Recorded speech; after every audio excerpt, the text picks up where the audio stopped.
Hey, what's going on, everyone? I just finally saw Sinners. I'm very excited to talk about it here today. This is from one of my favorite filmmakers, Ryan Coogler, who's done like Black Panther, Fruitvale Station, Creed. I mean, he's really great at what he does, so I was very looking forward to seeing a new project, and this one a little bit more original from him, not based on a prior IP or true story, so that was really fascinating to me. And this is a vampire film where we follow two brothers, Smoke and Stack. If that sounds familiar, a lot of people are making comparisons to From Dusk Till Dawn, but I would honestly say that this doesn't feel like it came from somebody who was trying to carbon copy From Dusk Till Dawn necessarily. Honestly, in my opinion, it just feels like maybe something like From Dusk Till Dawn like paved the way for something like this, but tonally it's very different. Outside of the fact that the film starts following two people and transforms into a vampire film, I think that's where the buck stops on the From Dusk Till Dawn comparison. I found this film's tone to be completely original, but a little bit more on the Western side as well. Like, it does kind of remind me of some things we've seen before on the Western side of things, but you could just tell that the script came from Coogler, like it came from his mind. It's really original all the way through, and I actually found myself having a blast with this film from beginning to end. I really think that Coogler nailed something here with this script. I think it's just utter perfection, honestly. Like, there was not a lot of gripes that I could have. As per usual, Ludwig Göransson's score really works on this. I was glad to see him collaborating with Coogler again, and honestly, a lot of the musical cues in general really work for this. The soundtrack is an absolute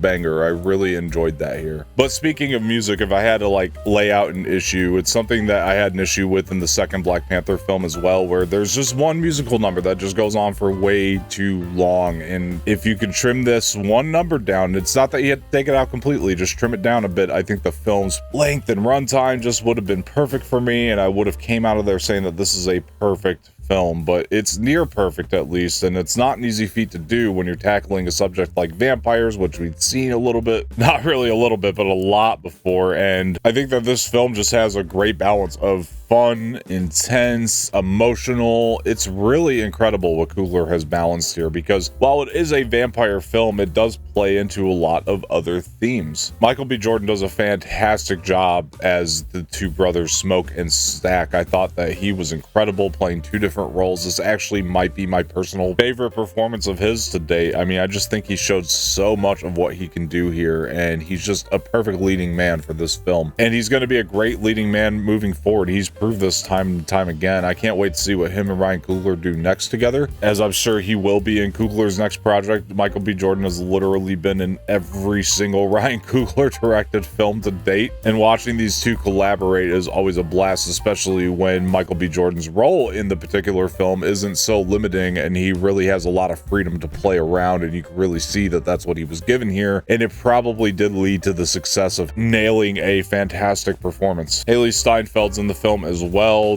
giving a very, very good performance. A little bit more limited here, but not as limited as the trailers would lead you to believe. She actually ended up having a bigger role than I thought she was going to have, and she did a very good job. Jack O'Connell's another standout here. He's an amazing actor. I mean, the way the film is shot during the blues sequences, you guys will know what I'm talking about when you see it. I mean, it's just utter perfection. The way it's shot throughout, honestly, is complete utter perfection, and just the way the visuals vibe with the music is really incredible stuff. I mean, I just think that this is something that Coogler and Ludwig Göransson collaborate well on. I mean, they do this almost every single film. It's almost like they're trying to make one big musical experience on top of watching a film. Now, this movie's not a musical per se, but there are musical numbers, so it's really kind of hard to say that it's not a musical at the same time, even though anytime music is being played, it does tend to make sense for the scene. So it's really an interesting balance of this like horror comedy slash musical slash intense drama, emotional drama, and it takes a skilled filmmaker such as Ryan Coogler to execute all these ideas as well as he